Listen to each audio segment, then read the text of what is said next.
Bersama saya Azlin Arif dalam rentasan berita edisi 798. Antara paparan utama. Drama UMNO Bersatu menjuarai carta politik. UMNO mencari dahan berpaut termasuk DAP. JKR jangan pekakkan telinga dan butakan mata.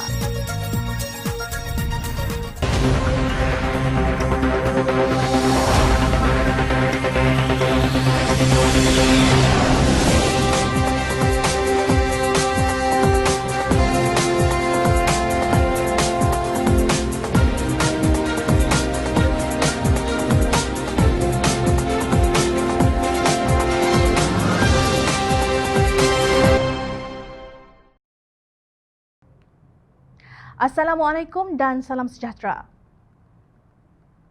Nampaknya Menteri Wilayah Persekutuan Anwar Musa yang sebelum ini berkokok dan ekornya bergelumang tahi berbicara tentang kampung baru, kini umpama ayam berak kapur. Hari ini gempar apabila Barisan Nasional mengambil keputusan drastik memecat Anwar Musa sebagai Setiausaha Agung setelah kepimpinan mendapati pandangannya tidak selari dengan parti gabungan parti itu. Setiausaha Agung Barisan Nasional Anwar Musa didakwa gagal mengetuai parti dalam perkara yang berkaitan dengan Perikatan Nasional dan Muafakat Nasional. Pengerusi BN Ahmad Zahid Hamidi telah memaklumkan keputusan itu kepada Menteri Wilayah Persekutuan itu dan sekaligus hari ini mengumumkan Datuk Ahmad Maslan sebagai Setiausaha Agung Barisan Nasional yang baru menggantikan Tan Sri Anwar Musa. Pelantikan itu berkuat kuasa serta-merta.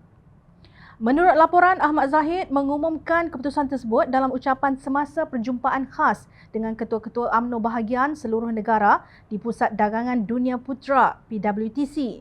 Sebelum itu, semalam dilaporkan Datuk Ahmad Jazlan Yaakob mengumumkan peletakan jawatan sebagai pengerusi Lembaga Minyak Sawit Malaysia MPOB berkuat kuasa esok. Peletakan jawatan itu dilakukan tidak sampai setahun beliau dilantik ke jawatan itu. Beliau yang juga pengerusi Badan Perhubungan UMNO Kelantan memaklumkan surat peletakan jawatan itu telah diserahkan kepada Menteri Perusahaan, Peladangan dan Komoditi, Datuk Dr. Muhammad Khairuddin Amar Razali hari ini. Untuk rekod, Ahli Parlimen Machang dan bekas Timbalan Menteri Kemajuan Luar Bandar dan Wilayah itu dilantik sebagai pengerusi MPOB 8 April lalu. Pelantikan beliau adalah sebagai menggantikan Tan Sri Muhammad Bakir Saleh yang telah berkhidmat sehingga 31 Mac 2020. Ahmad Jazlan sebelum ini berkata beliau akan melepaskan jawatan sebagai pengerusi MPOB bagi menzahirkan prinsip tidak mahu bekerjasama dengan Kerajaan Perikatan Nasional (PN). Tindakan itu dilakukan sekiranya Kerajaan Perikatan Nasional tidak meminta perkenan Yang di-Pertuan Agong untuk membubarkan Parlimen. Beliau memberikan tempoh sehingga hujung Januari ini untuk membubarkan Parlimen. Tidak terkejut dengan perkembangan berkenaan, Ahli Majlis Pimpinan Tertinggi Bersatu Dr. Muhammad Faiz Naaman memberitahu setakat ini Bersatu masih belum ada mesyuarat bagi membincangkan perkara itu. Setakat ini Majlis Pimpinan Tertinggi Parti Bersatu belum bermesyuarat untuk membincangkan hala tuju politik andai UMNO berkeras mahu memutuskan kerjasama atau meruntuhkan kerajaan PN. Kami masih tunggu dan lihat keputusan rasmi dari mesyuarat MT UMNO nanti, katanya kepada Malaysia Kini. Dia berkata demikian apabila diminta mengulas mengenai tindakan Bersatu selepas majoriti bahagian UMNO menolak kerjasama bersama parti mereka. Difahamkan 189 daripada 191 bahagian UMNO menolak kerjasama dengan Bersatu bagi menghadapi PRU ke-15. Muhammad Faiz berpendapat lebih baik sekiranya rakyat menilai sendiri sikap para pemimpin UMNO yang disifatkannya sebagai banyak berdrama politik sejak tertubuhnya Kerajaan Perikatan Nasional. Mengulas perkembangan lain, Muhammad Faiz menyentuh isu dakwaan akuan bersumpah menyokong Ketua Pembangkang Anwar Ibrahim sebagai Perdana Menteri dan tindakan enggan mendaftarkan Muafakat Nasional.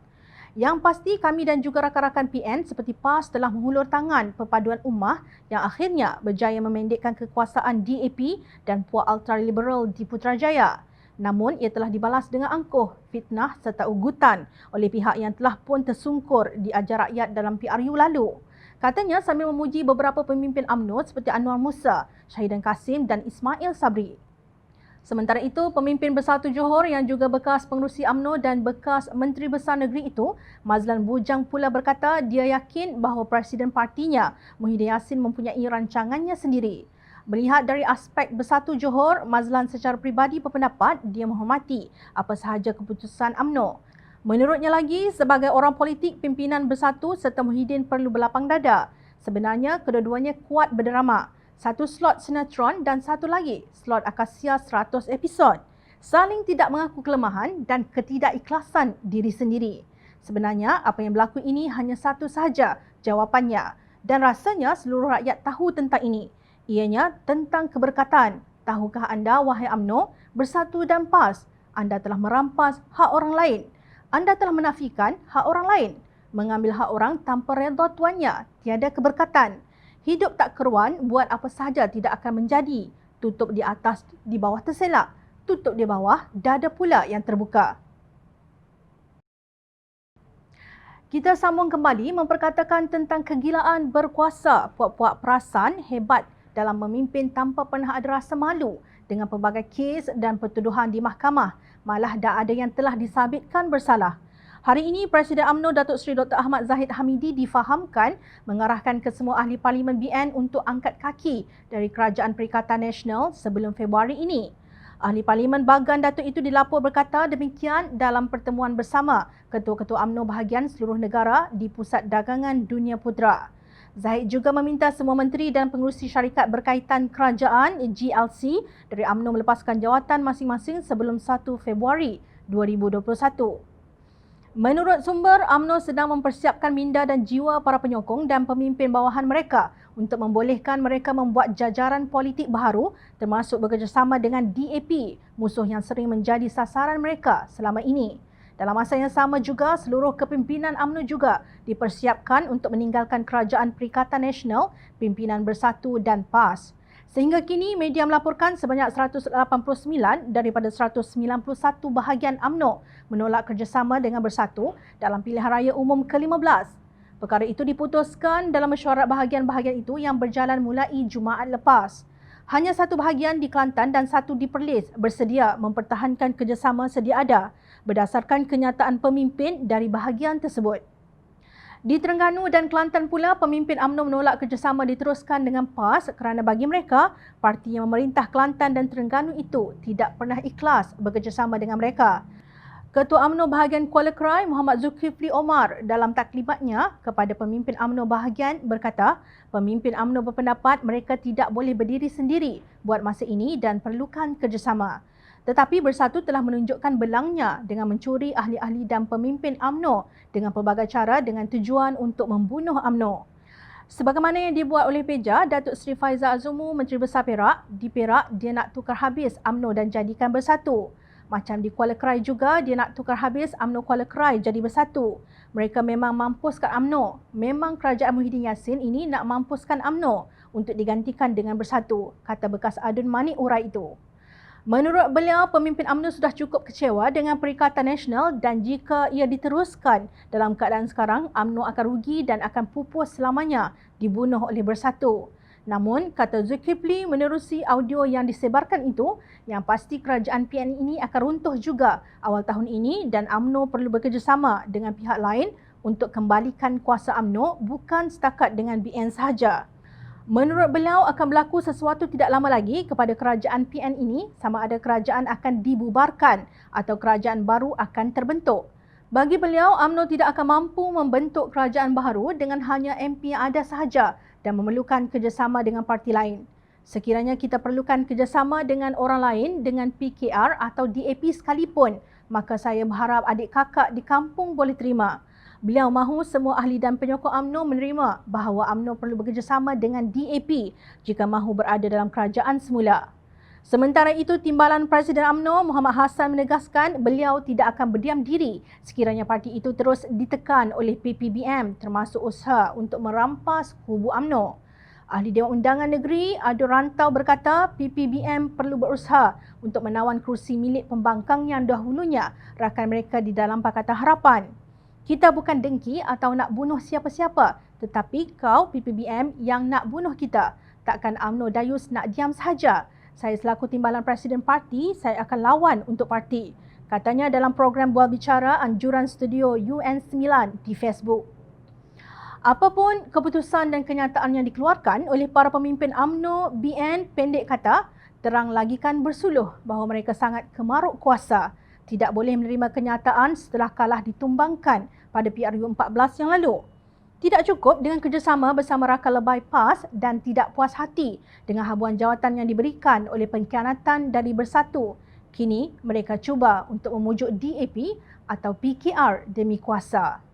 Mereka ni sedar atau tidak bahawa yang mereka ajak kerjasama ini adalah DAP dan PKR yang menjadi mangsa rampasan kuasa langkah Sheraton Dujana pada Februari lalu.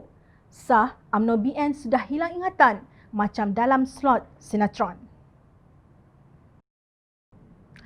Kes maut akibat terlanggar lubang di jalan raya di Lembah Kelang berlaku dalam tempoh 2 hari berturut-turut. Namun, tiada pula terdengar permohonan maaf daripada pihak Jabatan Kerja Raya JKR.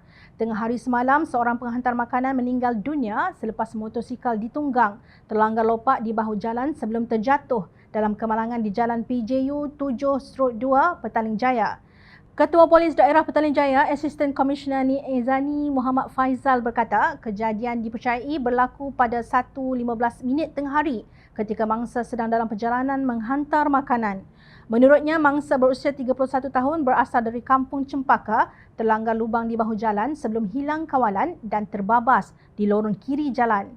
Mangsa disahkan meninggal dunia di lokasi kejadian akibat kecederaan parah, katanya dalam satu kenyataan hari ini. Ni'izani berkata mayat mangsa dihantar ke Pusat Perubatan Universiti Malaya PPUM untuk bedah siasat selepas mendapat keputusan ujian COVID-19. Siasatan lanjut masih diteruskan mengikut Seksyen 41/1 Akta Pengangkutan Jalan 1987, katanya. Satu rakaman video menunjukkan mangsa terbaring di jalan sebaik selepas kemalangan tular di media sosial. Video itu dipercayai dirakam seorang penunggang motosikal yang menggesa pihak berkuasa mengambil maklum akan keadaan jalan di kawasan itu yang terletak berdekatan dengan pusat beli belah The Curve. Terdahulu, seorang lelaki warga emas maut selepas terjatuh apabila motosikal ditunggang terlanggar lubang di jalan tengah menghala ke pusat beli belah Mid Valley, Kuala Lumpur. Mangsa Ho Yan Fee, 75, yang beralamat di Pandan Perdana Ceras juga dilaporkan meninggal dunia di lokasi kejadian akibat kecederaan parah dialaminya. Kemalangan jam 7:30 pagi itu berlaku apabila motosikal mangsa dipercayai terbabas selepas terlanggar lubang pada jalan rosak di lorong tengah di laluan yang mempunyai 3 lorong itu sebelum terjatuh ke jalan. Minggu lalu, JKR Kuala Langat pada 28 Disember membuat permohonan maaf dan berjanji akan mengambil tindakan segera sejurus Khairi Jamaluddin cedera ringan terjatuh basikal. Insiden menimpa Menteri Sains, Teknologi dan Inovasi selepas beliau terlanggar lubang jalan di Kampung Sri Ciding, Banting, Selangor. Ekoran itu, orang ramai mengecam JKR memandangkan tiada permohonan maaf terhadap kes kemalangan maut, membabitkan penunggang dan pembonceng motosikal dan basikal yang terjatuh selepas terlanggar lubang di jalan raya. Isu jalan berlubang hangat diperkatakan setelah Menteri Sains, Teknologi dan Inovasi Khairi Jamaluddin cedera setelah kemalangan ketika berbasikal di Banting akibat jalan berlubang. Permintaan maaf serta-merta oleh Jabatan Kerja Raya Kuala Langat berhubung kejadian itu menimbulkan kemarahan orang ramai yang mempersoalkan kejadian seumpamanya sebelum ini yang bukan melibatkan menteri. Hari ini bukan setakat terjatuh dan cedera ringan tetapi telah melibatkan 2 kematian. JKR nak tunggu apa lagi? Ini bukan soal memohon maaf untuk membodek menteri. Ini soal keselamatan rakyat. Rakyat berbicara tentang apa tindakan yang dibuat JKR dalam usaha pencegahan kemalangan maut yang melibatkan pengguna jalan raya. Malang sekali apabila rakyat tergadai nyawa semata-mata kerana kecuaian pihak berkuasa. Usah dibodohkan rakyat dengan kenyataan tiada peruntukan dan sebagainya. Andai kata benar tiada peruntukan, minta dengan kerajaan PN peruntukan gaji menteri di Kabinet XXXL ciptaan Muhyiddin ataupun ambil bayaran allowance duta khas Perdana Menteri ke Timur Tengah atau China yang sah-sah makan gaji buta. Daripada duit dibazirkan untuk membayar gaji mereka yang tidak buat kerja, adalah lebih baik ianya digunakan untuk kemaslahatan dan keselesaan serta keselamatan rakyat. Ingat, rakyat memerhati. Teruskan bersama kami di Jom Channel dan layari portaljomchannel.net untuk mendapatkan berita politik tanah air.